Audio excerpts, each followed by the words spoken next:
Hello बच्चों, welcome to my YouTube channel जो just basic math. तो भाई आज की क्लास में हमारा टॉपिक रहने वाला है गुणनखंड, जिसको हम क्या कहते हैं, फैक्टराइजेशन कहते हैं। तो यहाँ पे हमारे पास एक इक्वेशन दी गई है। क्या इक्वेशन है? जैसे कि हमारे पास तीन इक्वेशन हमने यहाँ पे लिख के रखी हैं और हमें क्या करने हैं, इनके गुणनखंड करने हैं।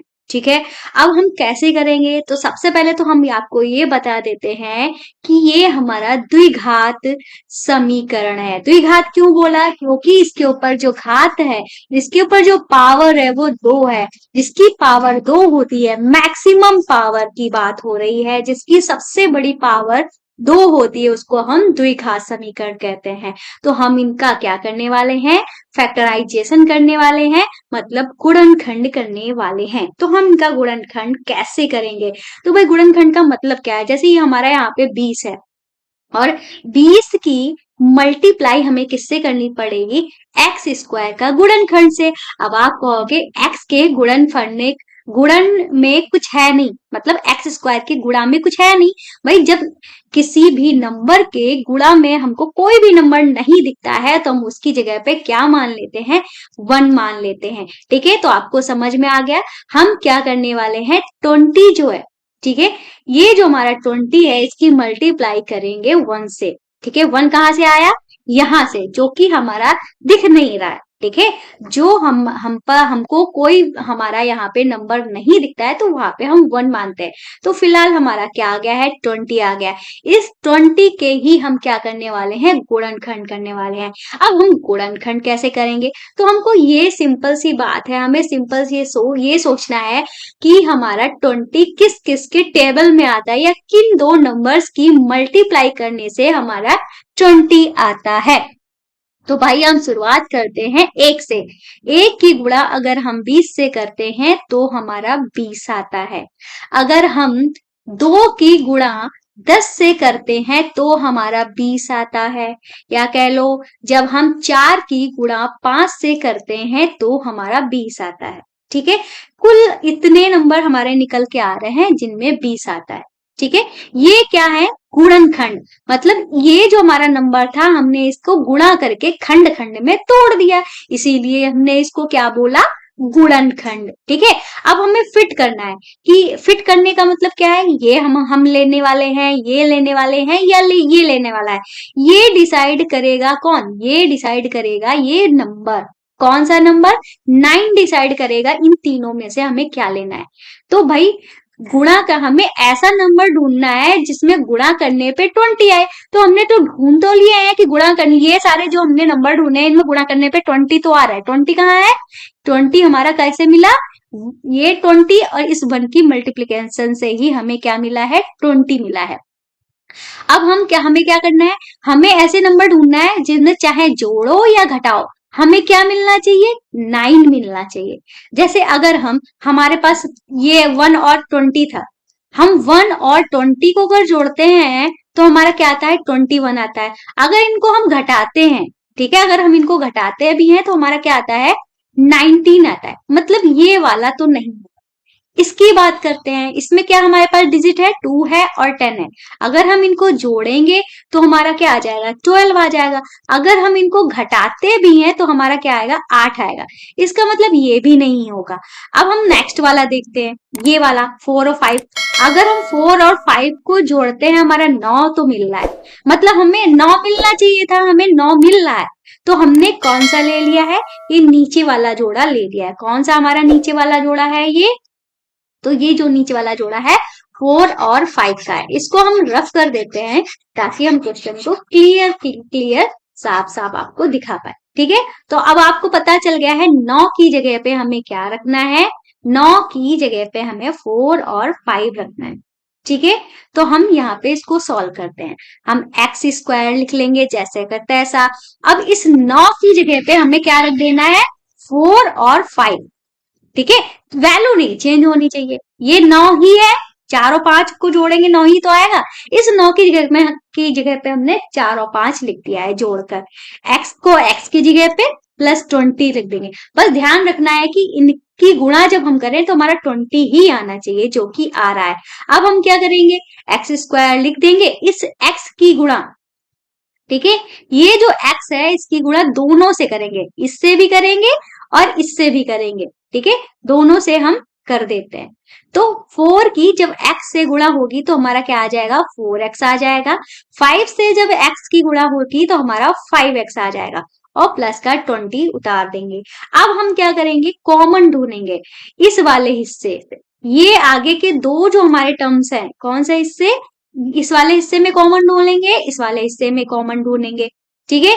तो हमको कॉमन यहाँ पे क्या दिख रहा है भाई, दो, ऐसी कॉमन का मतलब ऐसी चीज जो दोनों में हो, तो x जो है दोनों में है, ठीक है। तो हम x कॉमन ले, अब ऐसा मत कर देना कि एक्स स्क्वायर कॉमन ले लो, भाई इसमें तो x स्क्वायर नहीं है, इसमें भी, इसमें एक x है, इसमें भी एक x मिल जाएगा। तो इसमें से एक x चला गया तो हमारे पास एक x बच गया, और इसमें से एक x चला गया तो क्या बचा, 4 बच गया। ऐसे ही इन दोनों हिस्सों में हम कॉमन देखेंगे। भाई 20 को हम क्या कह सकते हैं, 4 गुणे में 5 कह सकते हैं, तो 5 इसमें भी है, 5 इसमें भी है, तो हमारा कॉमन क्या हो जाएगा, 5 हो जाएगा। 5 इसमें से चला गया तो x बच जाएगा। ऐसे ही यहां से जब 5 चला जाएगा तो 4 बच जाएगा। अब क्वेश्चन हमारा सही लग रहा है, ये कैसे डिसाइड होगा, ये डिसाइड होगा इस ब्रैकेट से। ये जो ब्रैकेट आए हैं इनमें आना वाले, मतलब ये ब्रैकेट जो है वो सेम होने चाहिए, x प्लस 4 दोनों में है, ठीक है। अब हम क्या करेंगे, x प्लस 4 जो है कॉमन ले लेंगे, ये हमारा एक हिस्सा है, ये हमारा एक हिस्सा है, ठीक है। इन दोनों में से हमने x प्लस 4 को कॉमन ले लिया, इधर से x प्लस 4 चला गया तो क्या बचा, x बचा, जिसे अगले ब्रैकेट में कर देंगे। इधर से x प्लस 4 चला गया तो क्या बचा, 5 बचा, ठीक है। तो ये हमारे गुणनखंड आ गए हैं, x प्लस 4 और x प्लस 5, ठीक है। इस तरीके से हम करते हैं गुणनखंड। नेक्स्ट क्वेश्चन करते हैं हम, आपको कई सारे क्वेश्चन कराने वाले हैं जिससे आपको भरपूर प्रैक्टिस होने वाली है, ठीक है। नेक्स्ट क्वेश्चन है हमारे पास, एक्स स्क्वायर माइनस 3x और माइनस का क्या है 10, इसको हम कैसे करेंगे। भाई हमने आपको क्या बताया था, यहाँ पे जो नंबर होता है इसकी मल्टीप्लाई हम किससे करके देखते हैं, एक्स स्क्वायर के गुणांक से, जो कि यहाँ पे है नहीं, तुम क्या मानेंगे, 1 मानेंगे। मतलब जब हम 10 की गुणा 1 से करेंगे तो हमारे पास क्या आएगा, 10। अब हम 10 के गुणनखंड करके देखेंगे। भाई 1 दहामन 10 होता है, 2 पंचे 10 होता है, इसके अलावा तो होता नहीं है कुछ, या 5 दूनी 10 कर लो, या 2 पचे 10 कर लो, बात एक ही है। हमें क्या लाना है, 3 लाना है, ठीक है। 3 कहा, हमारे पास -3, 3 नहीं -3 लाना है, ठीक है, -3 लाना है, और ये हमारा -10 है, ठीक है। यहाँ पे हम -10, हमारा यहाँ पे -10 आना चाहिए, जो कि हमने -10 की जब 1 से गुणा की, इस -10 की जब इस 1 से गुणा की तो -10 आया।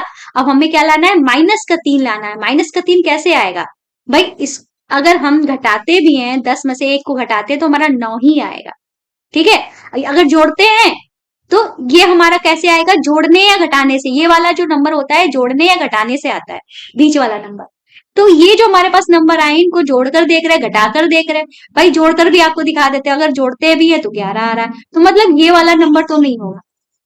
इसको देखते हैं, हम घटाकर देख लेते हैं, 5 माइनस 2 किया तो हमारा 3 आ गया, पर इन्होंने कहा माइनस का 3 आना चाहिए, तो क्या माइनस का 3 हम ऐसे ला सकते हैं, -5 कर दो प्लस का 2 कर दो, ठीक है। अब हमारे पास -3 आ गया तो हम कौन सा लेंगे, ये वाला लेंगे।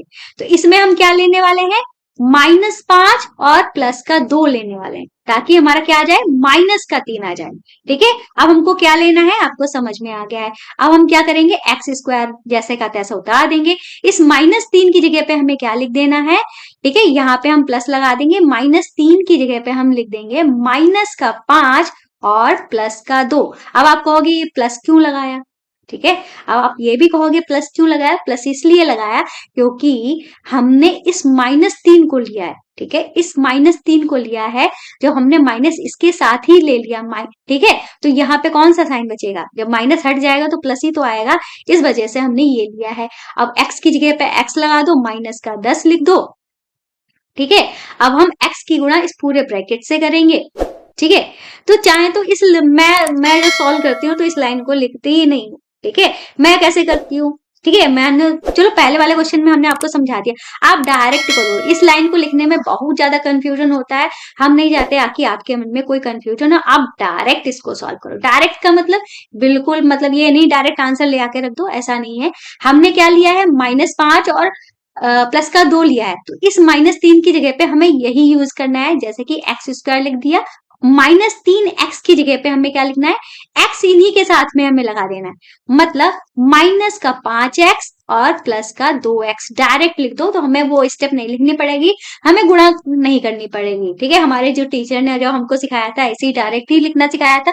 ये ब्रैकेट वाइकेट करने में एक स्टेप लगती है, थोड़ा दिमाग लगाना पड़ता है, इस तरीके से डायरेक्ट लिख दो तो सही रहता है, ठीक है, और गलती होने के कोई चांसेस नहीं रहते हैं। अब हम क्या करेंगे, यहाँ पे हमको इन दोनों हिस्सों में x कॉमन मिल रहा है, x कॉमन मिल रहा है, तो हमने यहाँ पे एक x बच गया, और यहाँ पे हमारा क्या बच गया है, ठीक है, यहाँ पे हमारा -5 बच गया है। अब इन दोनों को देखेंगे, ठीक है, इन दोनों को जब हम देखेंगे, यहाँ पे प्लस है तो हम प्लस ही लेंगे, मोस्ट ऑफ द टाइम जो यहाँ पे साइन होता है वही हमको लेना पड़ता है। अब इन दोनों में 10 का मतलब क्या होता है, 2 गुणे में 5, मतलब इसमें भी 2 है, इसमें भी 2 है, तो हमारा कॉमन क्या हो जाएगा, 2 हो जाएगा, 2 चला गया, तो यहाँ पे x बचा, माइनस हमने ये वाला उतार दिया, और यहाँ पे हमारा क्या बचा, यहाँ पे हमारा 5 बच गया, ठीक है। और ब्रैकेट वाला सेम होना चाहिए ना, अगर ब्रैकेट वाला सेम नहीं है तो समझो गलत है, ठीक है, फिलहाल ब्रैकेट वाला सेम है। अब ब्रैकेट में जो लिखा है अब हम इसको कॉमन ले ले रहे हैं, ठीक है, ब्रैकेट में जो लिखा है x-5 इसको कॉमन ले लिया, तो हमारा x-5 चला गया, तो क्या बचा, हमारा x बचा, ठीक है, और इधर से x-5 चला गया तो क्या बचा, प्लस का 2 बचा, बस हो गया हमारा क्वेश्चन। हमारे गुणनखंड क्या निकल के आ गया, x-5 और x+2, ये हमारे निकल के आ गए हैं। अब हम करते हैं अपना नेक्स्ट वाला क्वेश्चन, ठीक है, तो ये रहा हमारा नेक्स्ट वाला क्वेश्चन, x² + 2x + 1। भाई यहाँ पे x² का गुणांक क्या है, 1 है, और यहाँ पे भी 1 है, मतलब 1 की मल्टीप्लाई जो 1 से किया तो 1 आया, मतलब मल्टीप्लाई करने पे हमारा 1 आया। अगर 1 के हम गुणनखंड करें क्या आएगा, 1 गुणे में 1, ये सिर्फ, इसके अलावा कोई गुणनखंड नहीं आना चाहिए, आएगा ही नहीं, ठीक है। अब हमें प्लस करो या माइनस करो तो हमारा क्या आना चाहिए, 2 आना चाहिए, तो इसी को ही हम प्लस करके देख लेते हैं, 1 + 1 हमारा 2 भी आ गया, ठीक है, मतलब हमारा काम सिंपल से बन गया। अब हम क्या करेंगे, x² लिखेंगे, 1 + 1 आया है, ठीक है, 1 + 1 को क्या लिखेंगे, ठीक है, 1x तो हम लिखेंगे नहीं क्योंकि 1 लिखा ही नहीं जाता है, तो x + x लिखेंगे, मतलब ये भी 1x और ये भी 1x, और 1 1 हमने लिया था। जब इन दोनों को जोड़ेंगे तो हमारा क्या आना चाहिए, 2x आना चाहिए, तो हमारा 2x आ भी रहा है, और +1 उतार दिया। अब इस वाले हिस्से से कॉमन लेंगे और इस वाले हिस्से से कॉमन लेंगे, ठीक है, तो भाई कॉमन ले लेते हैं। इस वाले हिस्से से हमको क्या कॉमन दिख रहा है, x कॉमन दिख रहा है, तो हमारा एक x चला गया तो कितना बचा, एक x बच गया। ऐसे ही यहाँ पे x एक ही था, चला गया तो हमारे पास 1 बच गया। अब इस वाले हिस्से से हमें कॉमन कुछ भी नहीं दिख रहा, जब हमको कुछ भी कॉमन नहीं दिख रहा होता है तो हम 1 कॉमन लेते हैं, जब 1 कॉमन लेंगे तो हमारा सेम वही आ जाएगा जो ऊपर लिखा हुआ है। अब ब्रैकेट वाला सेम होना चाहिए, ब्रैकेट वाला सेम है, अब हम ब्रैकेट वाला कॉमन ले लेंगे। ब्रैकेट वाला जो हमने कॉमन लिया तो इस हिस्से में क्या बचा, ये तो चला गया, तो क्या बचा हमारा x बचा। इस वाले हिस्से से ये वाला हिस्सा चला गया, ब्रैकेट वाला क्या बचा, 1 बचा, तो हमारा इसके गुणनखंड क्या आ जाएंगे, x + 1 और x + 1। ये हो गया हमारा क्वेश्चन सॉल्व। नेक्स्ट क्वेश्चन करते हैं, तो ये है हमारा। अब इस वाले क्वेश्चन में आप देखोगे यहाँ पे हमारा x² का गुणांक दिया गया है, तो मतलब हमारा गुणा करने पे क्या आना चाहिए, इसकी और इसकी गुणा। अभी तक हमारे x² का गुणांक नहीं दिया गया था, इस बार दिया गया है, तो हम क्या करेंगे, 8 की गुणा 3 से करेंगे तो हमारा क्या आ जाएगा, 24 आ जाएगा। मतलब अब हमें 24 के गुणनखंड ढूंढने हैं, तो भाई किसके किसके टेबल में 24 होता है, ठीक है, जैसे कि अभी तक तो छोटा छोटा आ रहा है तो हम टेबल जो है टेबल में ढूंढ ले रहे हैं, जब बड़े होंगे तब हम क्या करेंगे, ठीक है, चलो ये भी हम आपको बता ही दे रहे हैं। मान लो 24 है, अब हम 24 को तो आसानी से ढूंढ सकते हैं, 2 के टेबल में 24 आ जाएगा, 3 के टेबल में 24 आ जाएगा, 4 के आ जाएगा, 6 के टेबल में 24 आ जाएगा। अगर हमारे पास बड़ा नंबर होगा तब हम क्या करेंगे, भाई हमारे पास क्या आया था, 24 आया है, अब हम 24 का एलसीएम लेकर देख सकते, इसके इस तरीके से गुणनखंड करके देख लेते हैं। 2 से करेंगे, 2 1 कम 2, 2 दूनी 4, फिर 2 से करेंगे, 2 छंगे 12, फिर 2 से करेंगे, 2 3 6, फिर 3 से करेंगे, इस तरीके से आ गया। अब हमारे पास क्या क्या आया है, 2 2 2, 3 बार 2 है, 1 बार 3 है और 1 है। अब इन्हीं को इस तरीके से एडजस्ट करो कि हमारा क्या आ जाए, चाहे जोड़ो या घटाओ, हमें क्या मिलना चाहिए, -10 मिलना चाहिए, ठीक है। तो हम देख लेते हैं -10 कैसे मिलेगा। अगर 3 दूनी 6 कर दें और 2 दूनी 4 कर दें, ये तो आसानी से मिल गया। आप मतलब आप जैसे कि हमने ये किया रैंडमली, मतलब तुरंत ही हमको मिल गया। आप ऐसे भी कर सकते थे, लेकिन मिलेगा नहीं आपको, क्योंकि यही जोड़ा मिलेगा। 2 दूनी 4 दूनी 8 हुआ।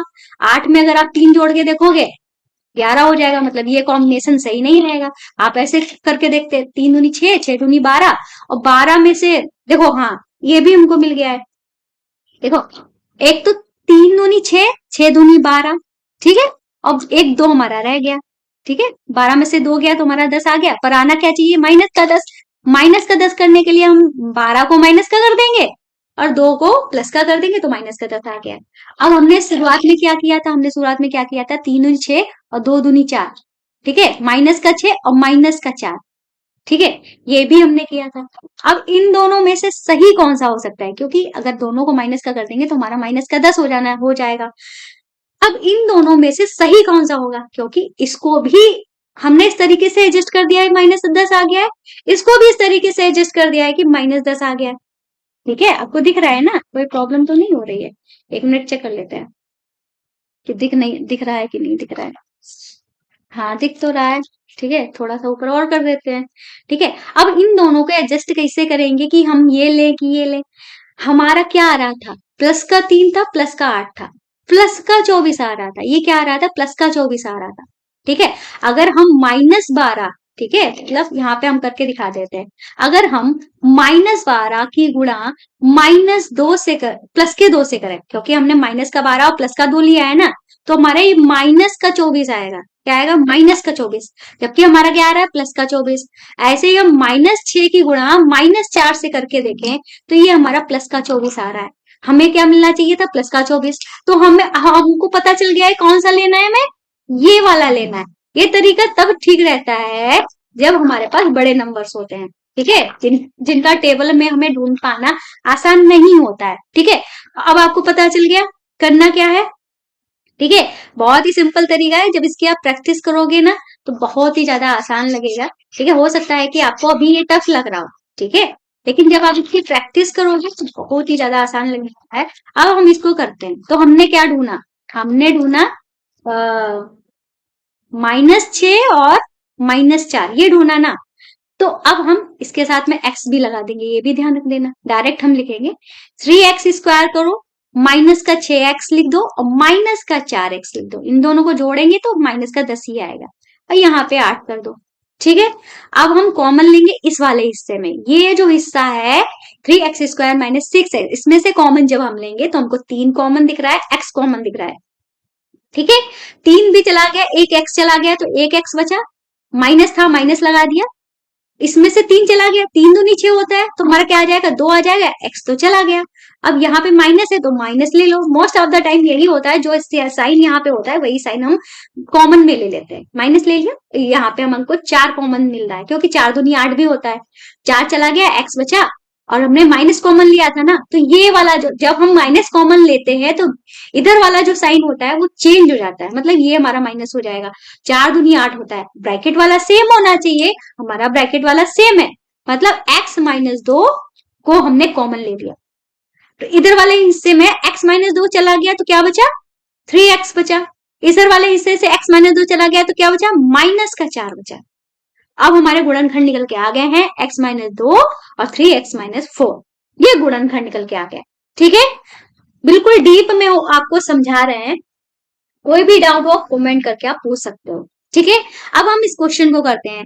यहाँ भी हमने देखा है कि x² का गुणांक दिया गया है, जो कि 2 है, और यहाँ पे 3 है। ठीक है, इधर प्लस का 2 है, इधर भी प्लस का 3 है, मतलब 2 और 3 की जब गुणा करेंगे तो 6 आ रहा है। हम इसको लासा विधि से ही, हालांकि हमको पता है 6 के गुणनखंड बहुत आसानी से निकल आएंगे, लेकिन फिर भी हम आपको बता रहे हैं 2 3 6। ठीक है, अब हमें इनको कैसे एडजस्ट करना है कि हमारा माइनस का 5 आ जाए, चाहे जोड़ो चाहे घटाओ, हमारा क्या आना चाहिए? ये माइनस का 5 आना चाहिए। तो हमारे पास 2 है और 3 है, हम इनको अगर जोड़ते हैं इस तरीके से तो 5 आएगा, लेकिन हमने क्या कहा है? माइनस का 5 आना चाहिए। तो हम इस तरीके से करेंगे, -2 करें, -3 करें, तो हमारा माइनस का 5 आ जाएगा। तो हमारे पास क्या आया? -2 -3। अब यही हम लिखेंगे, 2x² लिख देंगे, -5x की जगह पे क्या लिखेंगे? -2x और -3x। ठीक है, और प्लस का यहाँ पे 3 कर देंगे। इस वाले हिस्से में हमको कॉमन क्या दिख रहा है? 2x कॉमन दिख रहा है, 2 लेंगे x से, तो 2x चला गया तो x बच गया 1, 2x पूरा पूरा चला गया तो पूरा पूरा जब चला जाता है तो 1 लिख देते हैं। यहाँ पे बीच में माइनस है तो माइनस कॉमन लेंगे। इन दोनों हिस्सों में क्या कॉमन दिख रहा है? 3 कॉमन दिख रहा है, 3 कॉमन ले लिया, 3 चला गया, माइनस भी चला गया तो प्लस का क्या बच जाएगा? x बच जाएगा। इधर प्लस था तो इसका साइन चेंज हो जाएगा क्योंकि माइनस कॉमन लिया है। जब माइनस कॉमन लेते हैं तो यहाँ का साइन उल्टा हो जाता है और 3 एकम 3 होता है। हमने आपसे क्या कहा था? ब्रैकेट वाला सेम होना चाहिए, ब्रैकेट वाला सेम है दोनों में। अब ब्रैकेट वाला हम कॉमन ले लिया है तो ब्रैकेट वाला चला गया, हमारे पास चला गया तो हमारे पास क्या बचा? 2x बचा है और इधर हमारा क्या बचा? माइनस का 3 बचा है। बस हमारा क्वेश्चन सॉल्व हो गया। x minus 1 into 2x minus 3, 2 गुणनखंड हमारे निकल के आ गया है। नेक्स्ट क्वेश्चन करते हैं। ये है हमारा नेक्स्ट क्वेश्चन। इस क्वेश्चन को हम कैसे सॉल्व करेंगे? अब आप कहोगे कि यहाँ पे x वाला टर्म तो है ही नहीं, तो ऐसी कंडीशन में क्या करेंगे? इसको दो तीन तरीकों से लगाया जा सकता है। हम आपको 2 तरीके बताएंगे। इसको आप ऐसे भी लिख सकते हो, 25 को हम क्या लिख सकते हैं? 5 लिख सकते हैं, 5 का स्क्वायर लिख सकते हैं, 5 का होल स्क्वायर। ठीक है, इसके साथ में x भी है तो x को भी साथ में ले लो। 5x का होल स्क्वायर इसको लिख सकते हैं क्योंकि 5 का स्क्वायर 25 होता है, x का स्क्वायर x होता है। इसको हम क्या लिख सकते हैं? 4 का स्क्वायर लिख सकते हैं। अब ये हमारा कुछ जाना पहचाना लग रहा है, ए स्क्वायर माइनस बी स्क्वायर के फॉर्म में लग रहा है ना? ठीक है, नेक्स्ट जो क्लास होने वाली है वो हम आपको ये जो हमारी सर्व समीकाएं होती हैं, ठीक है, सर्व समीकाएं मतलब हमारी जो ये फॉर्मूला होते हैं एलजेब्रिक वाले फॉर्मूला होते हैं, उनको हम कराएंगे। ए प्लस बी का होल स्क्वायर, ए माइनस बी का होल स्क्वायर, इन पर बेस्ड जो क्वेश्चंस होते हैं वो हम आपको कराएंगे नेक्स्ट वाली क्लास में। ठीक है, वो हमारा टॉपिक रहने वाला है। तो ये हमारा जो फॉर्मूला होता है क्या होता है? ए प्लस बी और ए माइनस बी, ये हमारा फॉर्मूला होता है। तो ए क्या है? 5x है, बी क्या है? 4 है। ठीक है, तो a प्लस बी मतलब 5x प्लस 4, ठीक है, और a माइनस बी मतलब 5x माइनस 4। ये हमारा डायरेक्ट सॉल्व हो जाता है। ये इन फॉर्मूले से हमारा डायरेक्ट गुणनखंड निकल के आ जाता है। देख, तो इस तरीके से क्वेश्चन सॉल्व हो गया। तो आज की क्लास को हम यहीं पे समाप्त करते हैं। क्लास पसंद आए तो चैनल को सब्सक्राइब करना, वीडियो को लाइक करना मत भूलिएगा और मेरी हम्बल रिक्वेस्ट रहती है हमारी वीडियोस को शेयर करना मत भूलिएगा। तो मिलते हैं नेक्स्ट वीडियो में नेक्स्ट टॉपिक के साथ। तब तक के लिए बाय बाय। मिलते हैं भाई नेक्स्ट में।